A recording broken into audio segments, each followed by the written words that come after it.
भारतीय जैन मिलन दिल्ली क्षेत्र संख्या 16 क्षेत्रीय महिला सम्मेलन तृतीय क्षेत्रीय कार्यकारिणी बैठक आज 13 नवंबर है और आज ये आयोजित की जा रही है।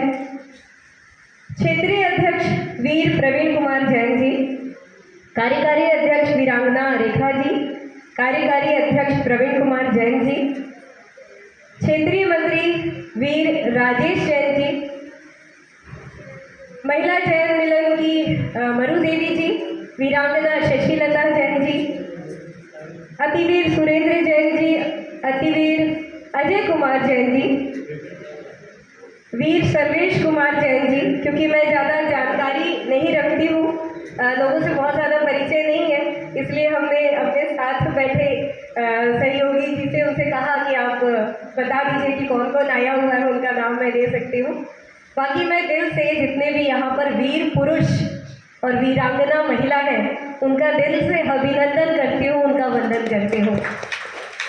जिन्हें मोह भी जीत न पाए वे परिणति को पावन करते, प्रिय के प्रिय भी प्रिय होते हैं, हम उनका अभिनंदन करते। जिन्हें मोह भी जीत न पाए ऐसे तीर्थंकर वे परिणति को पावन करते, और प्रिय के प्रिय भी मतलब तीर्थंकर के प्रिय आप हैं, प्रिय के प्रिय भी प्रिय होते हैं, हम उनका अभिनंदन करते। जब आप जिनेंद्र देव के आराधक हैं, उनकी साधना करते हैं, तो निश्चित रूप से आप सभी हमारे साधर्मी भाई बहन हैं, हम हृदय से आपको प्रणाम करते हैं। कुछ बातें जो मन में चुभती हैं वो मैं आपको बताऊं, उसके पहले मैं एक बात बताना चाहती हूँ। महिला सशक्तिकरण की बात होती है, मैं एक सारे लोगों से आज यहाँ कहना चाहती हूँ कि जब भी महिला सशक्तिकरण की बात हो, यहाँ पर मंच पे विराजमान सभी विशिष्ट जनों से भी कहना चाहती हूँ, सबसे पहले महिला सशक्तिकरण में अगर नाम लिया जाए तो नाम लेना चाहिए आरिका ज्ञानमती माता जी का। जितनी भी हमारी आरिकाएं हैं, जिन्होंने भी ब्रह्मचर्य व्रत लिया है, जिन्होंने भी मोक्ष मार्ग की ओर अपने पथ को आगे बढ़ाया है, उनका नाम सर्वप्रथम आना चाहिए, क्योंकि वो ये संसार में नहीं भटकी। और हम महिला शक्ति, महिलाओं में इतनी ज़्यादा शक्ति है कि वो यदि सम्यक दर्शन, सम्यक ज्ञान और सम्यक चारित्र, ये 3 रत्न अगर प्राप्त कर लेती हैं और उसके पथ पर चलती रहती हैं गृहस्थ होने के बावजूद भी, तो समझ लीजिए कि आपका जीवन सार्थक है।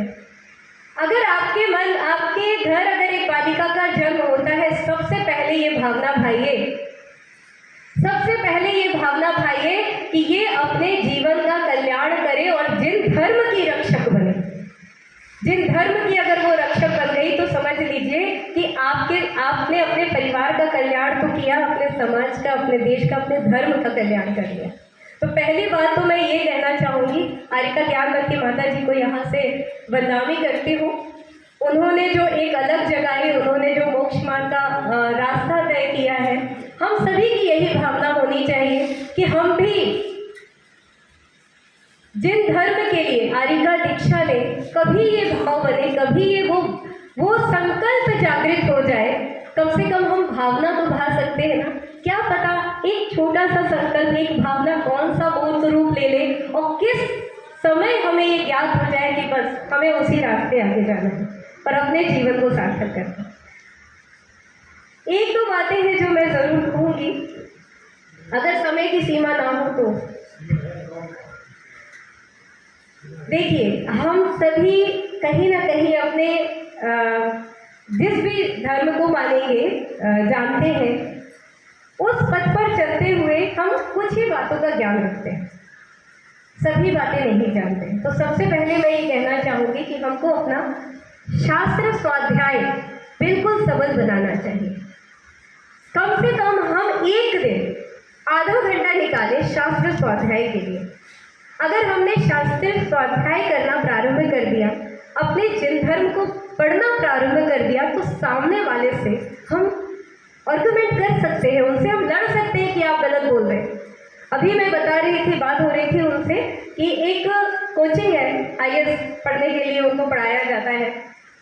वहाँ एक महाशय है, उन्होंने कह दिया, भाई वो पढ़ा रहे थे कोचिंग और IAS बनने के लिए लोगों को कोचिंग पढ़ा रहे थे, दृष्टि कोचिंग, और उन्होंने कह दिया कि भाई जैन धर्म अभी 250 साल पहले शुरू हुआ, 250 पौने 200 साल पहले, पौने 300 साल पहले शुरू किया, और अगर ज़्यादा से ज़्यादा अगर हम उसके पीछे जाए और जैन मान्यताओं को माने तो 300 साल पहले शुरू हुआ, ईसा से 300 साल।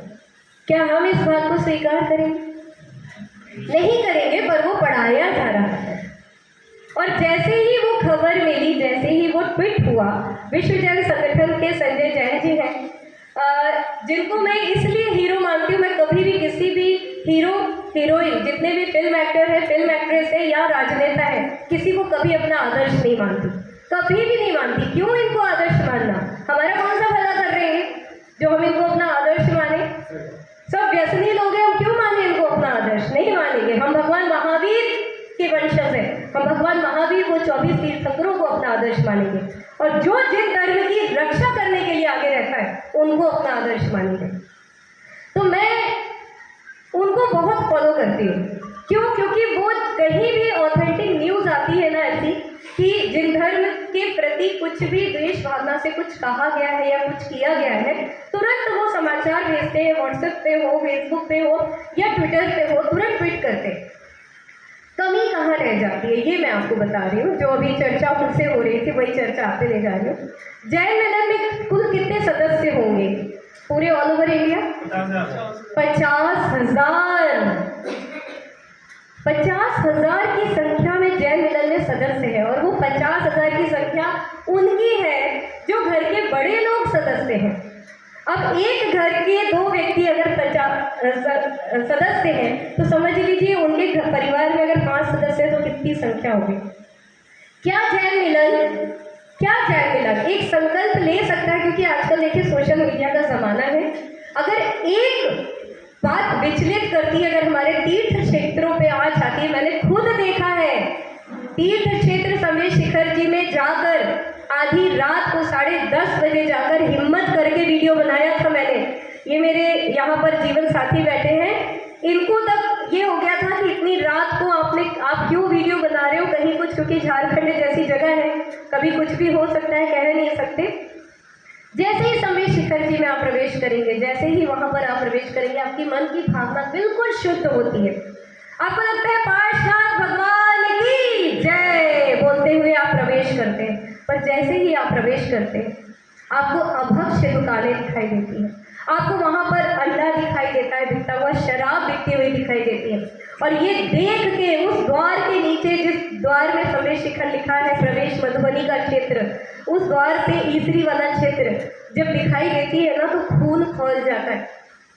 अब वो वीडियो बनाया, वीडियो सर्कुलेट किया, मुझे लगा वहाँ कोई कार्यवाही हुई होगी, और निश्चित रूप से कार्यवाही का प्रयास हुआ, पर वो सार्थक नहीं हुआ, क्योंकि सही रूप में कार्यवाही नहीं हुई। तो बस एक निवेदन स्वीकार कीजिए, और आपको मैं जिम्मेदारी देती हूँ इस बात की कि 50,000 अगर जैन मिलन के सदस्य हैं, तो कम से कम 50,000 ट्विटर के अकाउंट होने चाहिए जैन मिलन के पास, और ट्विटर का लिंक होना चाहिए जो भी कार्यकारी अध्यक्ष है उनके पास। एक संदेश आपके अध्यक्ष के नाम पे आए कि संवेश शिखर जी की रक्षा करना है, से संवेश शिखर जी की रक्षा करना है, तो आपका तुरंत उस नाम पे ट्वीट होना चाहिए।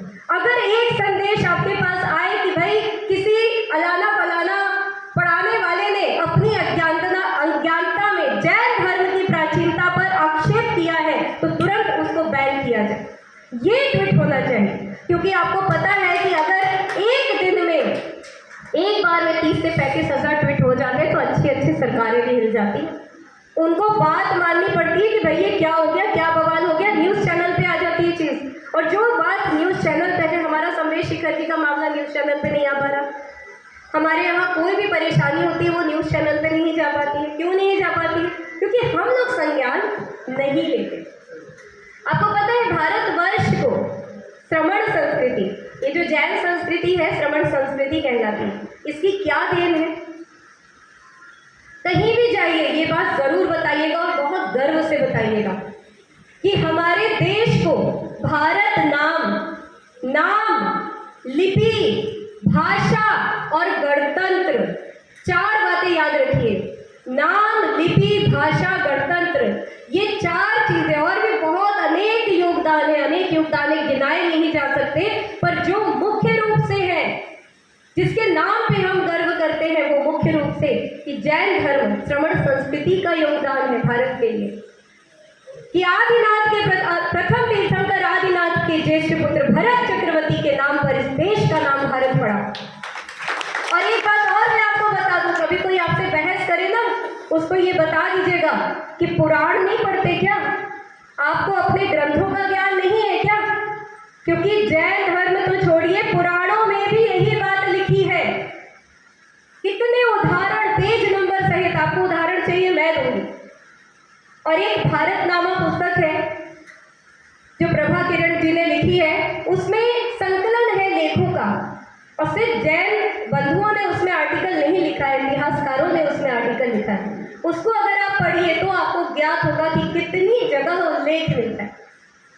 लिपि, ब्राह्मी लिपि विश्व की सबसे प्राचीन लिपि, जितनी भी लिपियों का जन्म हुआ है, माँ है ब्राह्मी लिपि। और वो कहाँ से? जैन धर्म के प्रथम तीर्थंकर भगवान आदिनाथ की पुत्री ब्राह्मी को उन्होंने अक्षर विद्या सिखाई और वो ब्राह्मी लिपि के नाम से प्रसिद्ध हुई। आज हम देवनागरी लिपि लिखते हैं, ब्राह्मी लिपि से उसका विकास हुआ। कभी अगर जैन मिलन की ये अपेक्षा होगी, उनको ऐसा लगेगा कि ब्राह्मी लिपि हम सबको सीखनी चाहिए क्योंकि अपनी माँ से हमको जुड़ना बहुत ज़रूरी है, तो मैं इस सेवा के लिए हाजिर हूँ। ब्राह्मी लिपि सिखाने के लिए मैं हाजिर हूँ। कभी भी अगर आपको लगे कि इस तरह की एक शिविर होना चाहिए जिसमें आपको लिपि का ज्ञान चाहिए, जिसमें आपको प्राकृत भाषा का ज्ञान चाहिए, तो मैं उस सेवा को देने के लिए तैयार हूँ। भाषा, प्राकृत भाषा, सर्व प्राचीन, विश्व की सर्व प्राचीन भाषा प्राकृत भाषा जैन धर्म की देन है। सभी भाषाओं का जन्म प्राकृत भाषा से हुआ। लोग कहते हैं संस्कृत भाषा, संस्कृत भाषा आप जानते हैं, संस्कार की हुई भाषा। प्राकृत भाषा, एक छोटा बच्चा जब बोलता है ना, प्रकृति की भाषा, उसको कुछ सिखाया नहीं जाता, जब वो बोलना शुरू करता है, वो है प्राकृत भाषा। और फिर जब संस्कार किया जाता है उसके बाद वो संस्कृत भाषा आती है। तो हमको ये सब बातें नहीं पता होंगी तो हम कैसे बताएंगे, बताइए समाज को। गणतंत्र, भगवान महावीर की जन्मभूमि वैशाली प्रथम गणतंत्र राज्य था, प्रथम गणतंत्र। और ये गणतंत्र व्यवस्था जो पूरे भारतवर्ष में व्याप्त है, ये गणतंत्र व्यवस्था वहीं की देन है। तो कितने गौरव की बात है कि जो मुख्य केंद्र बिंदु है वो श्रमण संस्कृति का देन है। हम कहाँ खोए हुए हैं? अगर हम ही अपनी आपस में बात करके ये सब बातें नहीं पहुंचाएंगे तो बंधुओं कौन पहुंचाएगा? फिर ऐसे ही दृष्टि कोचिंग जैसे लोग, ऐसे ही अज्ञानता में घिरे लोग कोई भी मनगढ़ंत बातें उठा कर रख देंगे और वो सारे विद्यार्थियों को माननी पड़ेगी। हमारे भविष्य की, हमारे वर्तमान की पीढ़ी को, जो उनको भविष्य संभालना है, उनको वो बर्बाद कर रहे, क्योंकि उनको ज्ञान नहीं है, उनको जानकारी नहीं है। और जानकारी क्यों नहीं है? क्यों हम उन तक पहुंचाते नहीं। हमारी पाठ्य पुस्तकों में कुछ बताया जाता है। इसीलिए आपने बिल्कुल सही कहा था अजय जी ने कि शिक्षा एक ऐसा माध्यम है जिससे हम आगे बढ़ सकते हैं। चक्रेश जी चले गए, उन्होंने कहा सर्वोच्च पद पर पहुंचिए, शिक्षा प्राप्त करके सर्वोच्च पद पर पहुंचिए, जहां से हम अपनी शिक्षा को, अपने इतिहास को बता सके और जो गलत पढ़ाया जा रहा है उसको बदल सके। ये प्रयास हम सबको करना पड़ेगा। और युवाओं के लिए एक बात मैं बहुत ज़रूरी कहना चाहती हूँ कि आप कह रहे थे कि युवा संगठन भी बनाया हुआ है और तीर्थ रक्षा के लिए हम एक अभियान प्रारंभ कर रहे हैं कि वहाँ पर कलेवा लोग बांधेंगे और एक तीर्थ रक्षा का संकल्प लेंगे। बहुत सुंदर विचार है, क्योंकि जब हम अपने मन में किसी बात का संकल्प लेते हैं तो उसको पूरा करने की एक आकांक्षा हमारे मन में, वो ललक पैदा हो जाती है। और वो ललक पैदा होना ही जरूरी है। कहते हैं ना, लक्ष्य है मेरा अटल तो मंजिलें स्वागत करेगी, बो दिया है बीज तो फिर क्यारियां निश्चित खिलेगी। तो क्यारियां तो निश्चित खिलना ही खिलना है, बस एक ही बात का ध्यान रखना है। ये युवा है ना, इनका मन बहुत कोमल होता है, इनको समझ लिया तो कर जाएंगे, और अगर नहीं समझा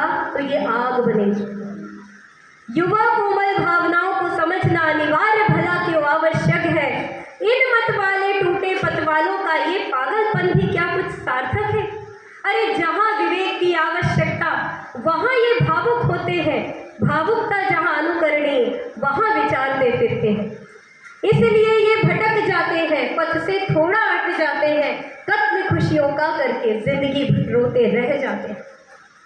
ये सुधरेंगे तभी, इस पद के बाद मैं आपकी तालियां जरूर चाहूंगी, ये सुधरेंगे तभी तुम्हें जब अपना समझेंगे, ये सुधरेंगे तभी तुम्हें जब अपना समझेंगे, कभी अपना सा होकर तो छलको तुम, विनाश भगा ये सृजन करेंगे, कभी अपना सा होकर तो छलको तुम, कभी अपना सा होकर तो छलको तुम। तो हमें ये बात ध्यान रखनी पड़ेगी कि हमें किस तरह से आगे जाना है, अपने जिन धर्म की रक्षा करनी है। मैं चाहूंगी कि यहाँ पर जितनी भी महिलाएं और पुरुष रहते हैं, एक बार संकल्प ले कि हमारे जैन धर्म पे अगर कोई आँच आएगी, मैं ये नहीं कह रही कि आप सड़क पे उतरिए, सड़क पे उतरने की जरूरत पड़े तो उतरना भी पड़ेगा। और अभी 4 तारीख का आप सभी को पता है कि 4 तारीख का एक आंदोलन शिखर जी के उसमें होने वाला था, रामलीला मैदान में सारी तैयारियां हो चुकी थी, बुकिंग हो चुकी थी रामलीला मैदान की, सब पुलिस से परमिशन मिल चुकी थी। पर किस्मत कहे क्या कहे, नियति कहे कि 4 तारीख को ही दिल्ली का इलेक्शन हो गया, और जिसकी वजह से वो डेट हमें आगे करनी पड़ी। तो संभावित डेट मैं आपको बता देती हूँ, अभी संजय जी लगे हुए हैं उसी काम में कि हमें 11 तारीख की डेट पुलिस की परमिशन मिल जाए।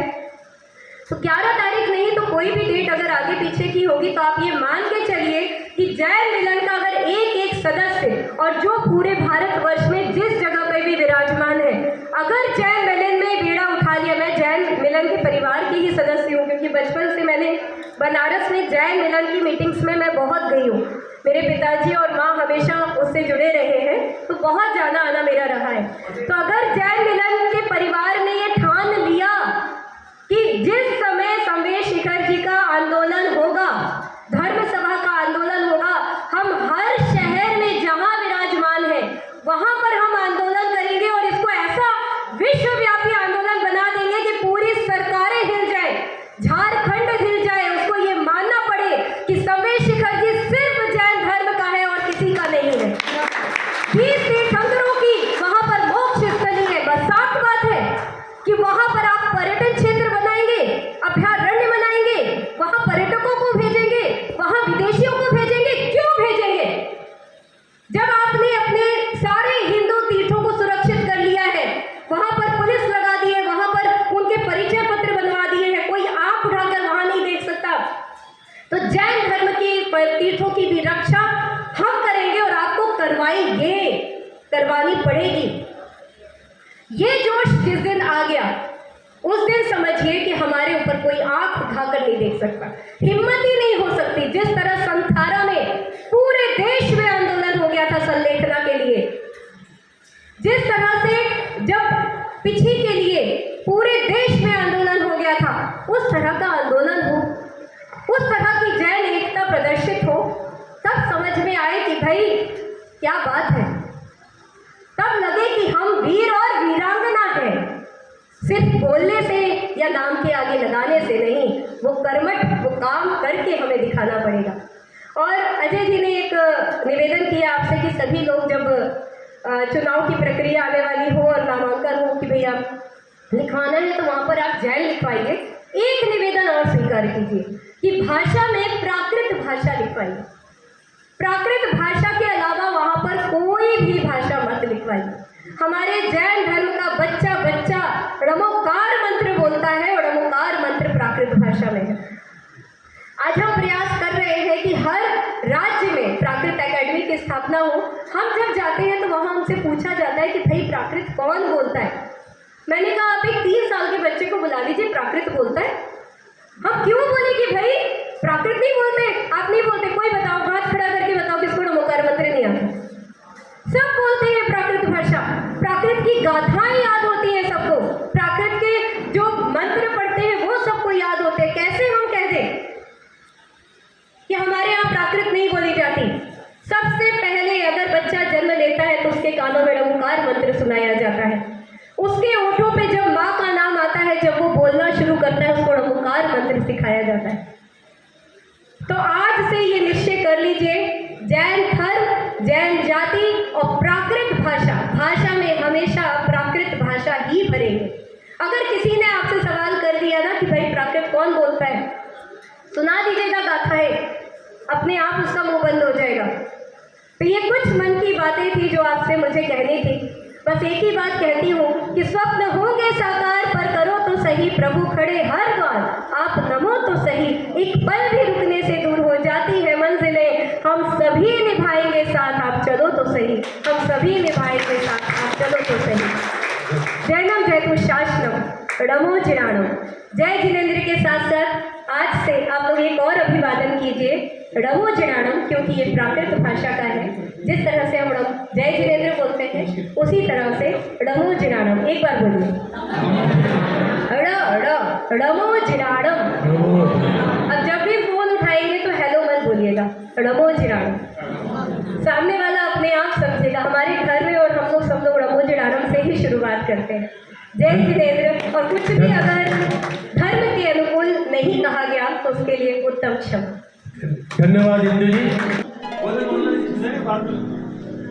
1 मिनट नहीं